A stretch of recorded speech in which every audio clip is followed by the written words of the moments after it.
switch to our overlay. Excellent. Okay. So, hi. Welcome to Standby for Action. My name is Matthew Stanford. I'm one of the developers for Legendary Pants. Joining me, as always, is my intrepid father, Sean.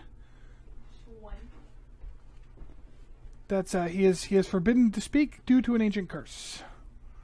Due to a what? Ancient curse. Never mind. Anyways. Oh, an ancient curse. For some reason I thought you said aging bris. And I thought, well, it's only aging at the same speed as everything else. That's right. So we've had a few weeks of this show, and finally, as any long-term viewers would note, which means none of you, we've gone through several cycles of video and audio quality. So this week, I think we finally got it all nailed down, thanks to our lovely overlay by Kyokri, which actually, Dad, you haven't even seen yet, so you could see it at the end. I have not. I will see it later.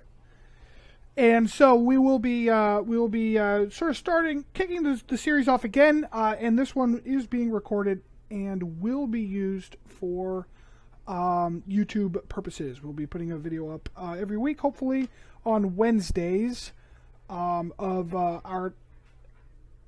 our little chats here.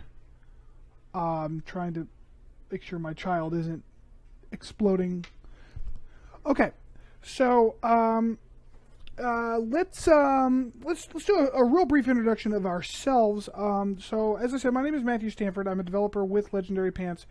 I was one of the two guys, it's me and Kyokri, who kicked off Legendary Pants several years ago. But recently, in the last, what has it been, like 4-6 months? We've started really cranking out content and articles, and that, of course, is at legendarypants.net. And that is my full-time job, so that is actually what I do all day, is write and develop. I've been playing a job that doesn't actually make you money. Does that count? Yeah, because motherhood is the toughest job in the world, remember? And that doesn't make you shit. Except for the currency of love. I've been playing D&D steadily since college, although on and off since I started in, I think, 5th grade, with some friends of mine in the DC area. But my college buddies and I have been playing every week for the past going on 4 years now. So we are we're getting up there in our experience.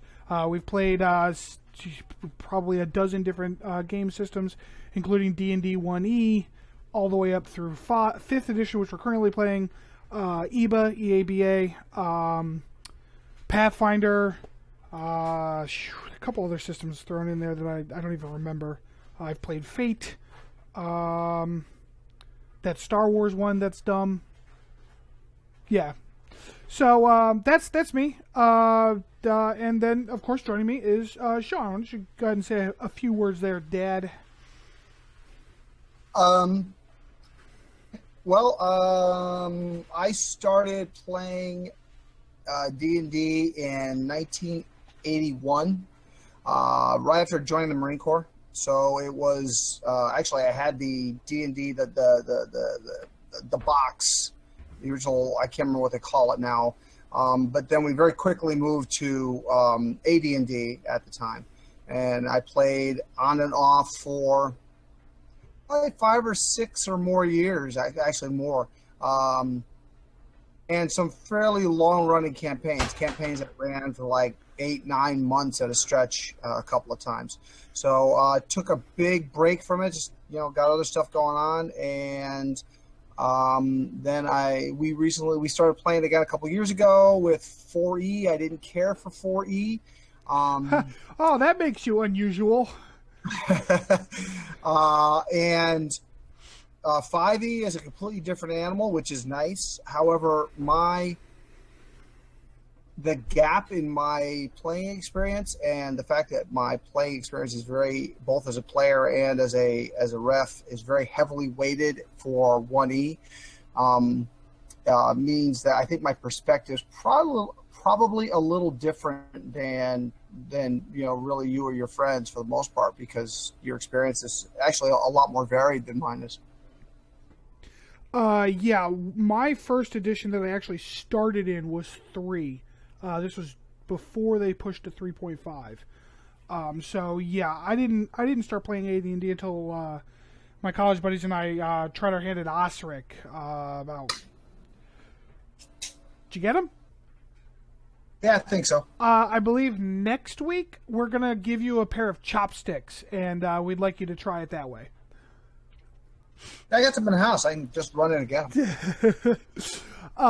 Yeah, so I started in 3 and didn't go back to 1E until we played Osric a few years ago. And actually, you were in that campaign for a while. So I like 1E. Yep. I like the simplicity of it, which is ironic considering that when 1E was out, it was the more complex of the options. But as compared to 3.5, which it was, but at the same time, and by the same token, if you look at if you look at a lot of the systems that came and went at the time, they added a level of complexity, which a lot of us, me included, thought was a good thing. However, now looking back on it, I think the increased complexity really just tends to get in the way of the storytelling. I tend to agree, and that's why I actually like how 5e has kind of gotten back to some of that original edition, those original 1e and 2e feels, yet kept the complexity tempered. Because my largest complaint about 3.5 / Pathfinder is that it's just there's too much shit going on for anyone to keep track of, to the point where it's just not fun. Yeah.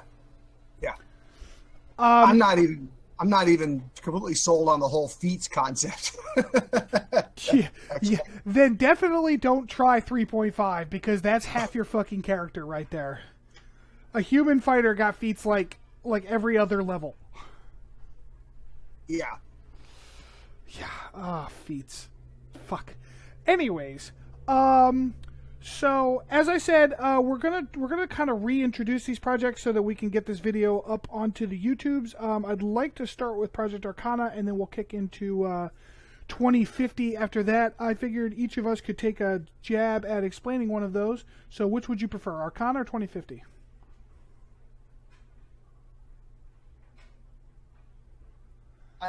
You go first, and I'm making you pick between your children at this point. Well, seriously, because my level of involvement's been about the same. Right, but you have 3 kids, and we all know that I'm clearly the favorite, so you're not above picking favorites. So all right. So let's just start with the first one, which is Project Arcana. And the goal of Project Arcana was to kind of add a different type of organization to D&D's magic system. It's not that the system was poor. Obviously, it has a plethora of spells, but that the spells were roughly broken down into schools, but the schools really had no purpose.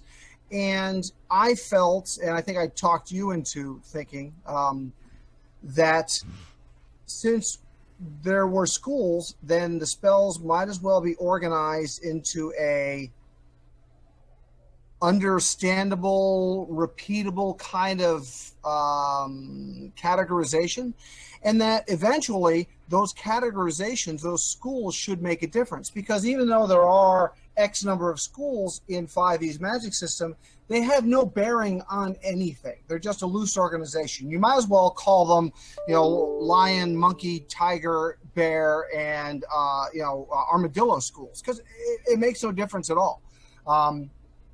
So we set about breaking down the schools, not breaking them down, but recategorizing them and really looking at what it meant to be in a particular school. Abjuration, enchantment, illusion, yada, yada, yada. And how the spells related to each other. And the way we did that was, and I think this was the source of some of our more vigorous discussions, was analyzing the mechanics of a particular spell and then making sure that they were all arranged together.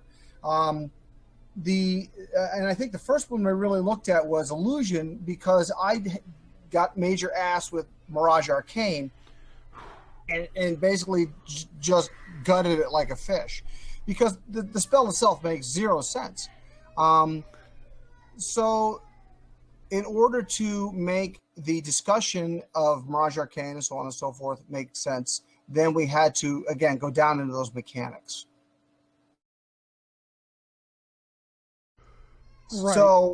Right. So, and over time, and there was some adjusting as we went, the mechanics kind of revealed themselves. There were some hints both in the names of the schools, because we tried to leave things as much as possible how they were, where the schools were concerned, and how the spells were divided up. But there were some things that just didn't fit when we looked at what it was the spells had in common. So, for instance, we decided that, okay, illusion spells work on the senses and the mind, but more the senses than the mind.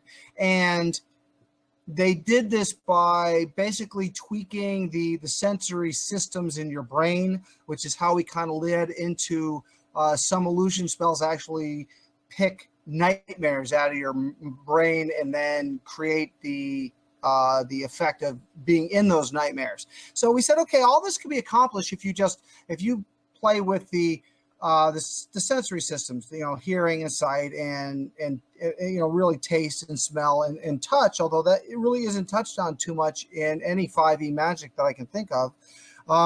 You can give somebody a perfect illusion, and a true illusion, because they'll see something that really is not there. There are illusions in 5e that are stuff that they're there. They're not illusions. They're actual things that you see. So that's where we kind of, in the case of illusion, kind of broke that off. Right, and the specific things that you're talking about there are spells like creation, simulacrum, things like that. And then of course, yes, as you mentioned, Mirage Arcane, which who the fuck knows if they're actually illusions or not, because they're there, you can do stuff with them, but you also get to choose whether or not you can interact with them. The spell makes no goddamn sense. No. Yeah, and interestingly, it was the first one that we really started looking at, and as I said, it was the thing that kind of triggered me to just go completely off on the whole thing. And I think in the end, Mirage Arcane was the single most jacked up spell in 5e. Yeah, we have yet to find one that's quite given us that level of headache. We found some other ones that are, dicey, like twitchy, Arcane Eye, kind of. Yeah. You were having the answer of Prismatic Wall for a while. Prismatic Wall, okay, we figured out Prismatic Wall, most of it. Fuck the acid, okay, that's just ridiculous. Acid is not an element, oh my god. Nor is it a type of energy. Yeah, exactly, fucking, my. No, there was the one, what's the illusion spell where the caster projects an image that he can see and hear and speak through? A spell to project an image. What would that be called? Of himself. Yes, a spell that's entire job is to project an image. What would the name of that be, do you think? Is that project image? Of course it's project image, you dipshit. Look, do you know how many spells I've looked at in detail in the last 3 months? I know. All of them. I know. Multiple times. And it's so bad, too, because now on my Monday groups, I'm like Stanford, what does this spell do? Oh, for fuck's sake. Exactly. So that was the goal of Project Arcane up front. And ultimately, we're planning on getting to the point where we can write up a set of fairly simple rules or guidelines that say, all right, if you're an illusionist then you get the spells in the illusion school primarily. Those are your primary skill set. And then maybe you've also you can get spells in the enchantment school. You can get some spells out of that because enchantment and illusion are kind of share some characteristics, so on and so forth. And the goal being to basically make, I want to say, a tweaked spellcaster class, but it's actually going to be more than that because, and again, this goes back to 5e's use of the schools, and kind of what's the point is spellcasters don't gain spells based on the schools. The schools are immaterial to the list of spells they get. So why bother? But they did, and since they did, that gave us what we needed to move on with it. But so if we come up with a magic class, a spellcaster class that is specifically tied to individual schools, then that's something new and different, and that's where we're going. Right, and when we say new and different, we mean for 5e, because actually Jason is in chat right now, and he's pointing out that in 2e, they kind of took the illusionist as a model from 1e, and then kind of expanded into conjurers and evokers and necromancers and all kinds of shit. But that pretty much, like, except for a couple of them, the class was worthless.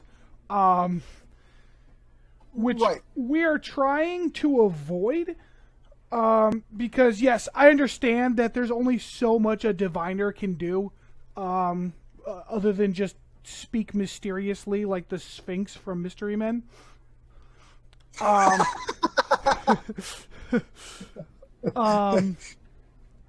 Yeah, but oh man, I need to bring that movie up more often. But maybe we should cosplay as Mystery Men next year. Oh yeah, but we have to be like off characters because we can't play as like we're getting off the subject.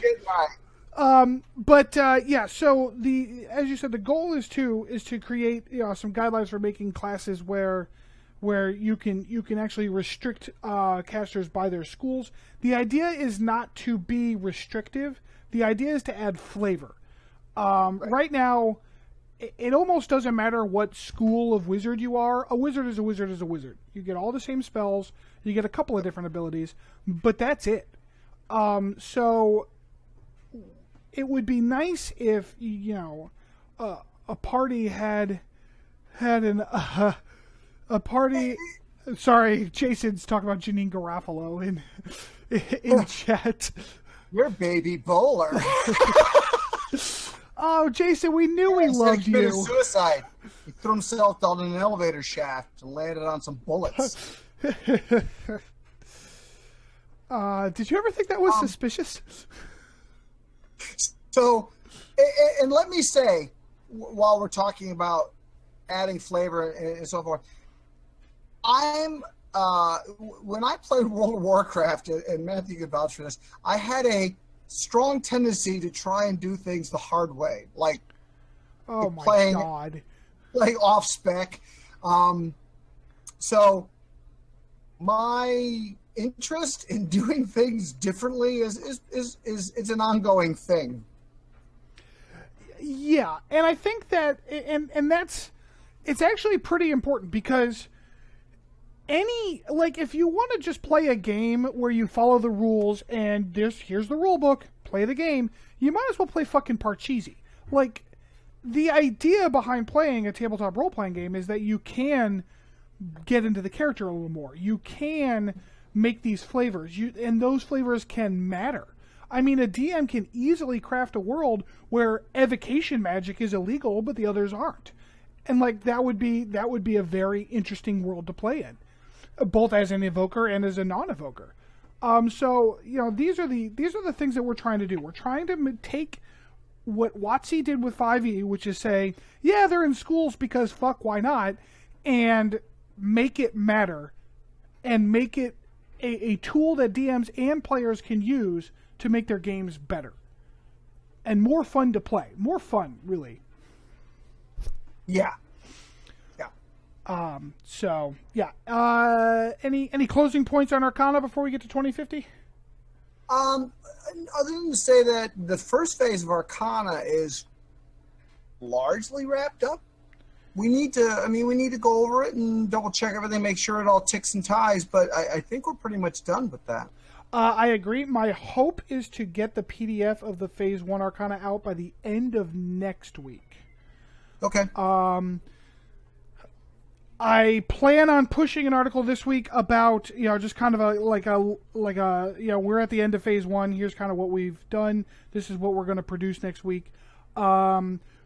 We need to tighten up the spell lists and just make sure that there aren't any copies and that we're okay on everything. We need to tighten up the suggested spells and make sure that they're following the same pattern and are, reasonable enough. I need to learn enough of publishing and crappy art making to make the PDF not look absolutely horrible.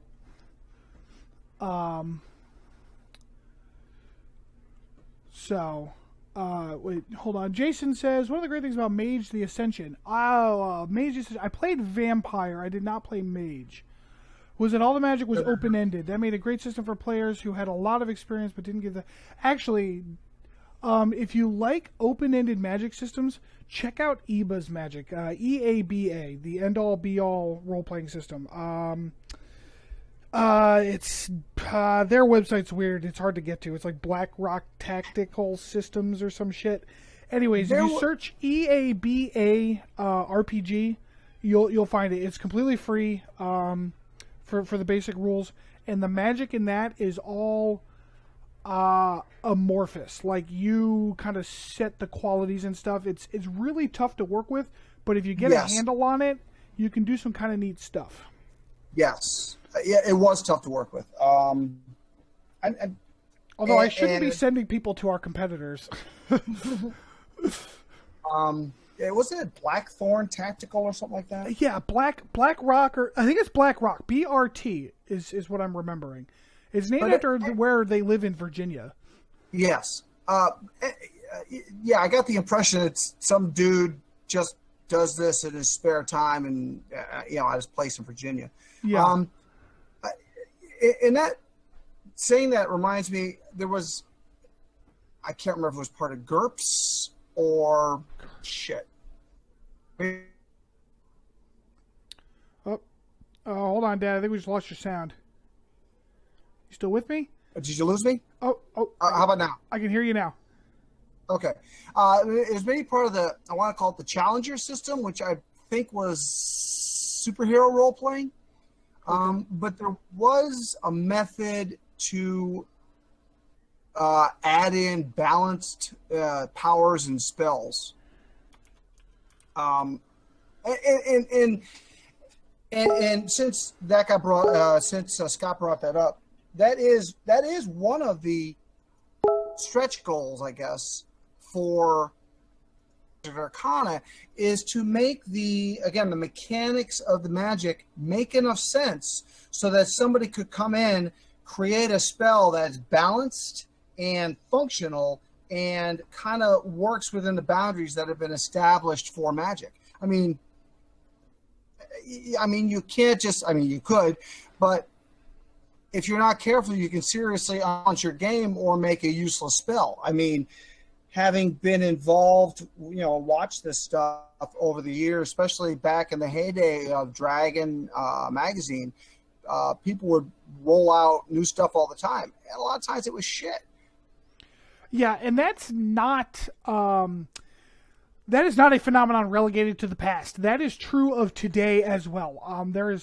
I have been out to the DMs Guild. There's a lot of shit out there. I mean, I just wrote a 2-part review article on A Touch of Class that came out of EN World, and it's shit. I mean, it's just not good. And yet, I mean, they made $90,000 on it. So I guess I'm not a good judge. But yeah. Well, and you know what?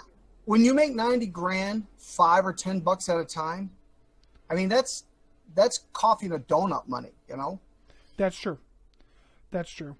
So, yeah. So and though it is certainly, I do get the temptation of an open-ended or like a building blocks kind of magic system, because I've even talked to you about it as a pipe dream. It does bog things down, and it allows for people to try to game the system, and when you game the system, you kind of fuck it. Well, and let me say this about that. It takes the average person wants to sit down. They want to pull out their character sheet, their dice. They want to crack a beer, light a cigarette, and hang out with their friends for 4 or 5 hours. They don't necessarily want to put the time into a craft their own spells in order to make their character viable. Right, and I mean, but and some people do, and that's fine. But like, I feel like those are the people that are willing to say, "Hey, Joe, I'm a wizard. I'd like to research my own spells. Can we work on that?" And then him and the DM go take care of it, rather than making everyone else deal with that shit when they don't feel like it. And not only that, but 5e doesn't have a spell or, as far as I don't believe, artifact or item creation method. I think they kind of talk about it very briefly, but not even to the point where it's really useful. I want to say it's a little too. The guidelines aren't good enough to make it to assist the DM or the player in developing good spells, in my opinion. An opinion we both hold, of course, because we've actually talked about this. And the DM's guide does briefly mention a way for it, how to try to balance magic weapons and magic items that the DM wants to make. But I don't see anything in there about making your own spells, other than maybe a passing sentence like, "Well, just model it on an existing spell and call it a day." Which somewhere in 1E there was at least an entire chapter of something in one of the books, one of the expansions, about magical research. I know there was. I can recall it. I know the 1E DMG mentioned that like wizards of sufficient level will start to do that kind of thing, and you should work with them on it. I don't remember it having any specific rules laid out, so maybe that was one of the magic focused expansions supplements. There was something. I distinctly recall it. I don't remember what it was now. Yeah. Jason still claims that 1E is the best, and I don't disagree. 1E was a good system. The nice thing about 1E is that there were parts of the system that I didn't like, but I felt like I could just ignore those parts and not be missing anything. Where 5E and really later than like 3, everything was so interconnected that I felt like if I dropped too much shit, like the game would just break. And I support that statement. I think basic information you have to know in order to successfully play 5e or run a 5e campaign is significantly more than you needed to know to run or play in AD&D 1e. Wow, that is a bold statement. I'm going to stand by it. Wow. Okay, I'm not sure. Well, no, let's consider, because we played an Osric campaign, right? Yes, we have. I hadn't played 1E in 20 years, maybe, when we sat down and started that campaign. I don't remember having any significant difficulty keeping up with the system. That's true. I feel like maybe the reason for that is that 1E put a lot more burden on the DM to know stuff than 5E does. But I mean, I'm such an awesome DM. I was just making it all up as I went along, anyways. So it didn't really matter. Although Jason agrees with you, so I guess I'm outnumbered, anyways. I'm sorry. Go ahead. I was going to say, so now that we're out of time, do we want to move Yes, on? so interestingly, we have actually consumed all of our scheduled time on Project Arcana, so fuck it, we'll come back to 2050 next week. As I said, I do plan to have at least a rough draft, but hopefully a fairly polished piece of PDF out at the end of next week for Phase 1 of Arcana, and then we will have a Phase 2 announcement article at some point, which will detail what exactly we plan on doing in Phase 2, and maybe we can, I was going to say we can try to figure out how long it might take, but that's a ballsy move that I don't feel we're ready for yet. Well, we already know we have a hard deadline for November for... That's true, for 2050. For 2050, for working or module of 2050. So yeah, and actually, I should probably let me make a note of that for next week. Hard deadline. That way, we have some shit to actually talk about. Intro, session, etc. Okay. So let's see. We're here. So Jason, we'll stick around for a couple minutes if you have any questions about Project Arcana. But you, I believe you've been following it for a while, so you're probably pretty caught up. I'm trying to think if I have anything else to add to what we've already said here. I think we might be good. So I actually have a question for Jason. I think that you're kind of following both initiatives, both projects. Which actually are you more interested in one than the other, or kind of equally interesting? Well, his first comment was Project Arcana. I love it. That's why I got into your site. Well, we'll take that. Well, both projects are D&D, Jason. 2050 is still going to be 5e D&D. Yes. So we're going to, the idea is to take the 5e rules and extend them into kind of, near future, a la Shadowrun, cyberspace. Only if you not ever suck. played that. Only it won't suck. That would be the goal. He says that old school fantasy is his jam, motherfuckers. So it sounds like he's into Arcana. Cool. I'm glad. I will say this too. It's encouraging that guys. A 2050 campaign has neither Dungeons nor Dragons. Oh, you stay tuned to next week, Jason. You stay tuned. Oh yeah. I'm gonna keep you floating on that one. But it is encouraging to see that people a little more wet behind the ears on D&D are excited about Project Arcana, because that's, to be honest, that's largely who we're doing this for. It's not, a new person to 5e doesn't give a shit about what we're trying to do here. But someone who's been playing D&D for a while and really can value that kind of expansion, I think will really benefit from it. So Yeah, who can see the value in it? Yeah. Right. Because I can understand that a new player would find it either intimidating or pointless. Well, right. Yeah.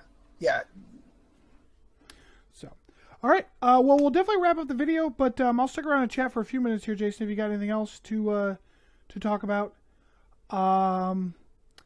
So, any last words there, Dad? Any parting sentiments? No, I have to say that I am liking Project Arcana. However, I feel like Project Arcana is we're just, the conceptualization is largely done, and at this point we're just we need to work out the details and make it work right. However, I'm very much still in the discovery phase where 2050 is concerned, because it seems like every few days we come up against something, we go, how the hell are we going to make that work? So so Project 2050 is pretty. I'm enjoying this. Yes, and I think there's a lot to come. I agree. But Project Arcana will forever have a special place in my heart, just because it's the first project that we've gotten this far on without stopping. We got a whole phase done almost. Like that's pretty good for a Stanford operation. So next week, because we took all this time for Project Arcana, next week we'll focus more heavily on Project 2050.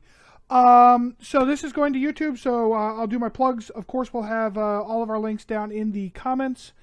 We are on Twitch at twitch.tv/legendary_pants. We stream Tuesday nights.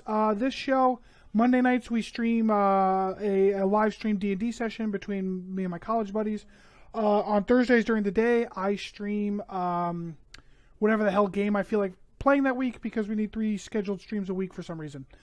Our website is legendarypants.net. Our Facebook, I think it's actually linked on the video here. But you can see us at /legendarypants. Twitter, legendary_pants. Pretty much if you type Legendary Pants into some sort of social media, you'll find us eventually. I think that'll about do us. So have a good week, everybody, and we'll catch you next week. See ya.